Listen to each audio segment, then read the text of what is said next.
Hello everyone, welcome back to my YouTube channel. आज है 29 जुलाई और आज की क्लास के अंदर अपन 29 जुलाई को जो कुमार गुरु सर के द्वारा करंट अफेयर्स करवाई गई है तो उसी क्लास का अपन हैंड रिटन नोट्स के रूप में रिवीजन करेंगे। तो इस क्लास के अंदर आपका टाइम भी बच जाएगा और जो सर के द्वारा कंटेंट करवाया गया है उस पूरे कंटेंट का रिवीजन भी हो जाएगा। तो चलो बिना देर के आज की क्लास की शुरुआत करते हैं क्वेश्चन नंबर 1 से। वर्ल्ड सिटीज कल्चर फोरम है, उसके अंदर ही शामिल भारत का पहला शहर कौन सा है? तो बेंगलुरु शहर है, वो भारत का पहला शहर है। टोटल कितने शहर हैं? तो टोटल 41 शहर हैं। इसकी शुरुआत कब की गई थी? तो 2012 के अंदर इसकी शुरुआत की गई है। और उद्देश्य क्या है इस फोरम का? तो जो शहर की समृद्धि व संस्कृति का विकास करना ही इसका प्रमुख उद्देश्य है। तो ये याद रख लेना कि वर्ल्ड सिटीज कल्चर फोरम के अंदर एकमात्र भारतीय शहर है वो बेंगलुरु शामिल है। अब देखते हैं बेंगलुरु के बारे में। बेंगलुरु को बगीचों का शहर कहते हैं। Silicon valley of India Bengaluru ही है। और सिलिकॉन कहाँ पे है? तो ये यूएसए के अंदर है। इसरो का हेडक्वार्टर बेंगलुरु के अंदर है और इसरो की स्थापना है वो 15 अगस्त 1969 में की गई है। स्टेचू ऑफ प्रोस्पेरिटी ये कैंप गोड़ा एयरपोर्ट बेंगलुरु के अंदर ही है, तो इसको भी याद रख लीजिएगा। अब देखते हैं Lalan top question. Tree city of India Mumbai को शामिल किया गया है। वर्ल्ड ग्रीन सिटी अवार्ड है ये हैदराबाद को दिया गया है और हैदराबाद है ये मूसी नदी के किनारे हैं। एससीओ की पहली सांस्कृतिक राजधानी वाराणसी है। एससीओ की स्थापना 1996 में की गई है। हेडक्वार्टर बीजिंग चाइना में है और 2023 की एससीओ की अध्यक्षता वो भारत के द्वारा की जा रही है और एससीओ का 9वां सदस्य देश है वो ईरान है, तो इसको भी याद रख लीजिएगा। अब इसकी क्लास की पीडीएफ है वो आपको टेलीग्राम पे मिल जाएगी। टेलीग्राम का लिंक इस वीडियो के ही कमेंट सेक्शन के अंदर मैं पिन कर दूंगी, तो वहां से आप इसकी पीडीएफ प्राप्त कर सकते हैं। अगर आपको वीडियो पसंद आ रहा है तो प्लीज़ आप इसको ज़्यादा से ज़्यादा लाइक एंड शेयर कर देना। अभी तक चैनल को सब्सक्राइब नहीं किया तो चैनल को सब्सक्राइब भी कर लेना। आगे देखते हैं क्वेश्चन नंबर 2। किस अंतर्राष्ट्रीय संस्थान ने ही अपनी एक रिपोर्ट के अंदर सभी स्कूलों के अंदर ही स्मार्टफोन पर प्रतिबंध लगाने की वैश्विक आग्रह है वो किया है? तो यूनेस्को है, इसकी एक रिपोर्ट आई है वैश्विक शिक्षा निगरानी रिपोर्ट 2023 और इसका शीर्षक है टैग इन एजुकेशन। तो इसके अंदर ही बताया गया है कि स्कूल के अंदर स्मार्टफोन पर प्रतिबंध होना चाहिए। तो प्रतिबंध होने मतलब करना, इसका क्यों करना चाहिए? तो इससे शिक्षा है वो मानव केंद्रित दृष्टिकोण का विकास होगा और जो बच्चे हैं उनमें भावनात्मक क्षमता है उसका भी विकास होगा। तो जो ये फोन का सिस्टम है ये कोविड-19 के बाद में ही जो ऑनलाइन ट्यूशन है ये बढ़ने के कारण ही फ़ोन है वो स्कूलों के अंदर भी बढ़ गए थे। इससे बच्चों के जो मानसिक स्वास्थ्य है उस पर भी विपरीत प्रभाव पड़ रहा है। तो ये यूनेस्को की रिपोर्ट पेश की गई है। अब देखते हैं कि यूनेस्को की स्थापना 1945 में की गई है। हेडक्वार्टर पेरिस फ्रांस के अंदर है, तो इसको भी याद रख लीजिएगा। नेक्स्ट देखते हैं कि विश्व बैंक के अध्यक्ष कौन है? तो अजय भंगा है। विश्व बैंक का हेडक्वार्टर वाशिंगटन डीसी के अंदर ही है। यूनिसेफ के भारत में राष्ट्रीय राजदूत कौन है? तो ये है आयुष्मान खुराना, तो इनका नाम भी याद रख लीजिएगा, वेरी इंपॉर्टेंट है ये भी। देखते हैं ललन टॉप क्वेश्चन। यूनेस्को की विश्व धरोहर के अंदर ही भारत की कितनी धरोहर शामिल है? तो 40 है। और 39वां हेरिटेज स्थल रामप्पा मंदिर तेलंगाना में है। 40वां हेरिटेज स्थल है वो धोलावीरा गुजरात के अंदर है और ये हड़प्पा सभ्यता का स्थल है। आगे देखते हैं विश्व की पहली लिविंग हेरिटेज, तो विश्व भारती विश्वविद्यालय कोलकाता के अंदर है और इसकी स्थापना 1921 के अंदर ही गुरु रविंद्रनाथ टैगोर के द्वारा की गई है और दूसरा नाम है शांति निकेतन, तो ये भी याद रख लीजिएगा। अब देखते हैं question number 3। PM Modi ji ने ही किस देश से 13वां संविधान संशोधन लागू करने का आग्रह किया है? तो ये श्रीलंका के अंदर किया गया है। तो हाल ही में जो श्रीलंका के राष्ट्रपति हैं रानिल विक्रमसिंघे वो भारत की यात्रा पर आए हैं। तो भारत की यात्रा पर आने पर ही प्रधानमंत्री नरेंद्र मोदी जी के द्वारा ही इनको बताया गया है कि जो 13वां संविधान संशोधन किया गया है उसको प्लीज लागू किया जाए। तो श्रीलंका की राजधानी क्या है? तो श्री जयवर्धनपुरे कोटे है। तो जो श्रीलंका के उत्तरी व पूर्वी भाग है वहाँ पर तमिल समुदाय रहता है और जो बाकी शहर श्रीलंका का वहाँ पर सिंगली समुदाय है वो रहता है। तो जो तमिल समुदाय है ये एक अल्पसंख्यक है और जो सिंगली समुदाय है ये बहुसंख्यक संख्या के अंदर है वहाँ पे। तो 1978 के अंदर ही संविधान संशोधन किया गया था जिससे कि श्रीलंका के अंदर एकात्मक सरकार है वो आ गई थी और सारी शक्ति है वो केंद्र के पास में ही थी।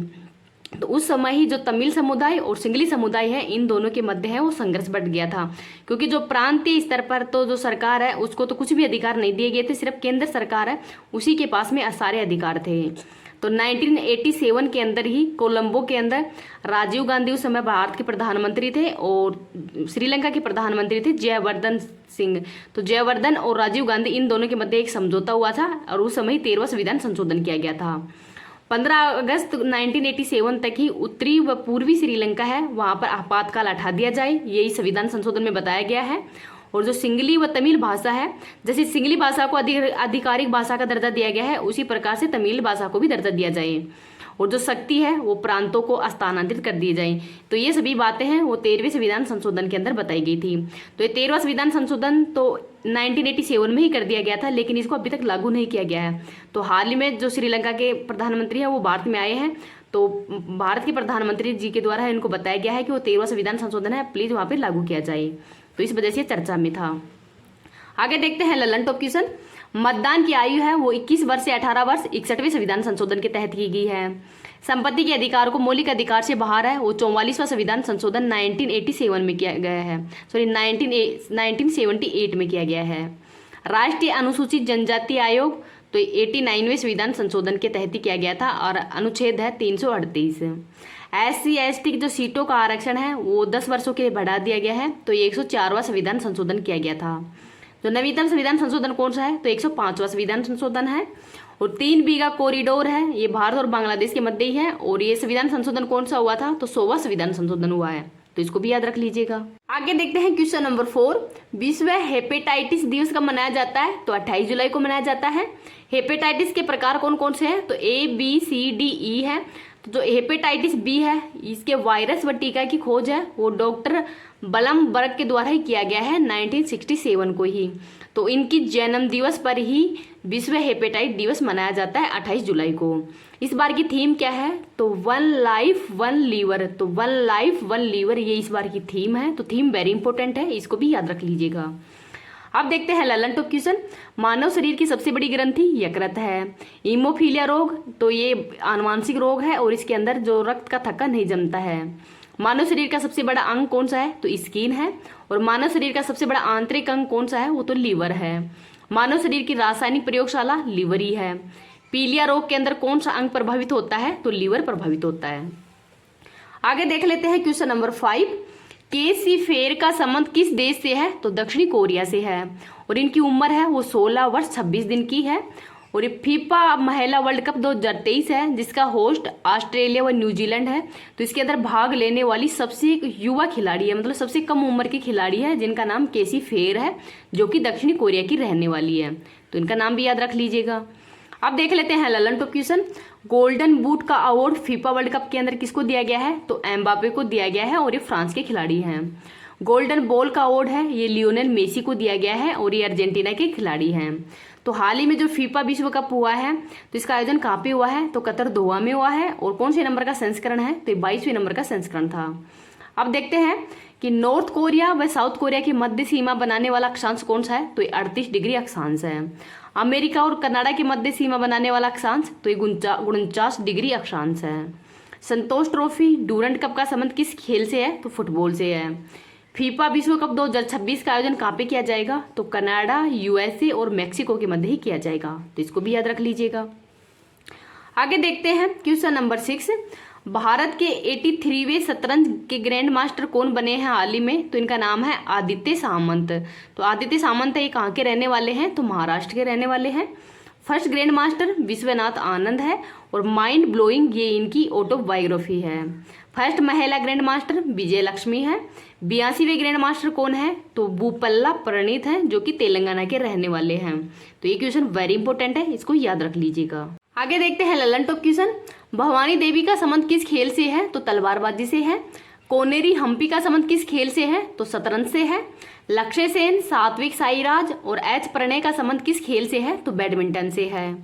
लवलीना बोरगोहन तो ये बॉक्सिंग की खिलाड़ी है और असम की रहने वाली है। नेक्स्ट देखते हैं क्वेश्चन नंबर 7। क्रेच नीति शुरू करने वाला देश का पहला राज्य कौन सा है तो हरियाणा है। तो क्रेच नीति होती क्या है तो जो वर्किंग वुमेन है जो कि माँ व कर्मचारी इन दोनों की भूमिका निभाती हैं तो उनके बच्चों की देखभाल के लिए ही कंपनी के द्वारा एक क्रेच रूम है वो स्थापित किया जाए, जिससे कि बच्चा है वो 6 माह से 6 साल तक वहाँ पर उसकी देखभाल हो सके। तो कंपनी के अंदर अगर 50 से अधिक कर्मचारी हैं तो वहाँ अनिवार्य रूप से एक क्रेच नीति है वो लागू की जाए। तो वहाँ पर बच्चे हैं उसकी 8 से 10 घंटे के मध्य देखभाल हो सके, जिससे कि माँ है वो अपना काम भी कर सके और बच्चे की भी देखभाल हो सके।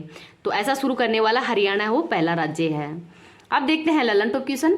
फतेहाबाद हरियाणा के अंदर ही है और ये उत्तर भारत का पहला परमाणु संयंत्र हो यहीं पर स्थापित किया गया है।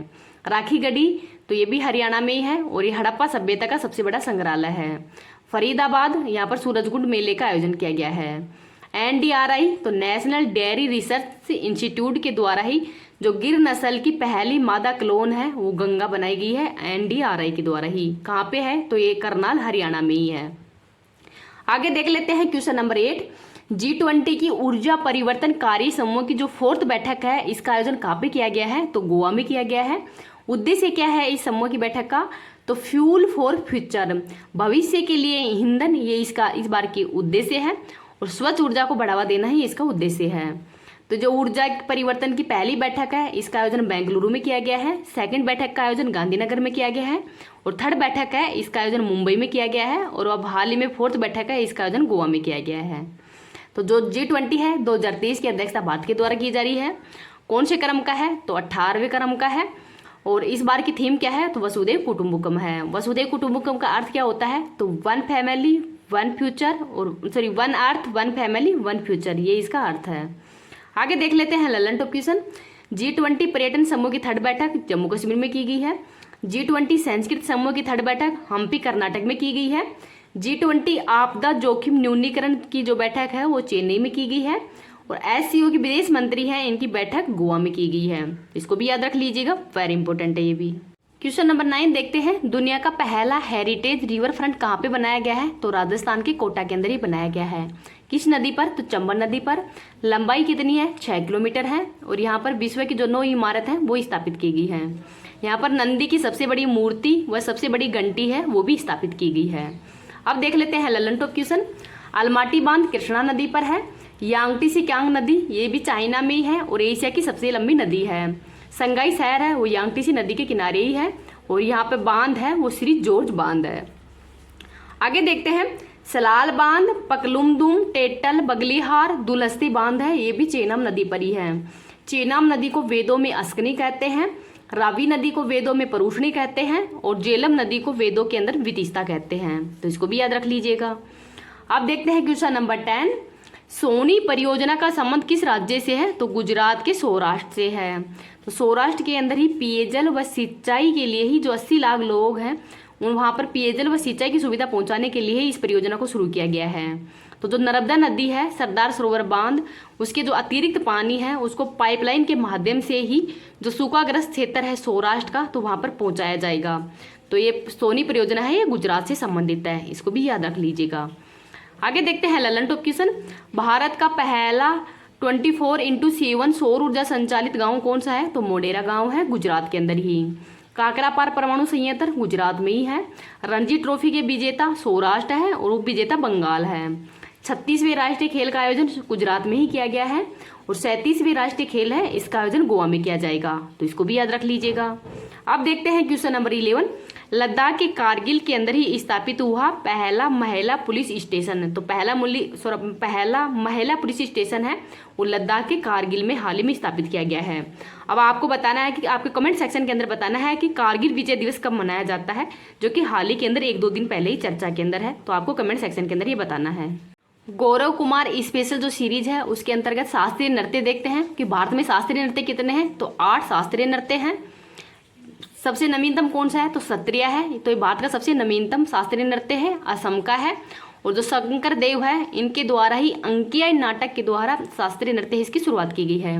भरतनाट्यम तमिलनाडु का है और ये मंदिरों के अंदर ही रुक्मिणी देवी है इनके द्वारा नृत्य किया जाता है। अन्य नृत्यांगना यामिनी कृष्णमूर्ति, ये भरतनाट्यम और कुचिपुड़ी इन दोनों की नृत्यांगना है और मगरानी साराबाई है। कुचिपुड़ी आंध्र प्रदेश का है और ये थाल मटका आदि नृत्यों के माध्यम से किया जाता है। यामिनी कृष्णमूर्ति और राधे रेड्डी हैं ये कलाकार हैं इसकी। आगे है उड़ीसी, ये माधवी मुर्दुल कोल्लूचरण महापात्र और संयुक्त पाणिग्रही ये सब इसकी नृत्यांगना है।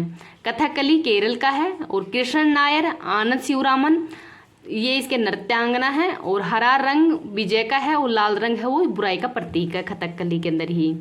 कथक नृत्य है ये उत्तर भारत का है। और पंडित बिरजू महाराज इसके मतलब बिरजू महाराज हैं वो इसको बढ़ावा देने वाले हैं और इनको हाल ही में पद्म विभूषण से भी सम्मानित किया है। लच्छू महाराज, सितारा देवी ये सब इसके नृत्यांगना है। मणिपुरी झाबेरी बहन है। तो झापेरी जो बहन है वो मणिपुरी नृत्य की नृत्यांगना है। मोहिनीअट्टम केरल का है। कल्याणी अम्मा, हेमा मालिनी, श्रीदेवी, भारती शिवाजी ये सब मोहिनीअट्टम से संबंधित है। तो इनको भी याद रख लीजिएगा, वेरी इंपॉर्टेंट है। तो ये क्लास है ये आज यहीं समाप्त होती है। आपको ये क्लास कैसी लगी है प्लीज़ कमेंट सेक्शन के अंदर बताना है। Thank you.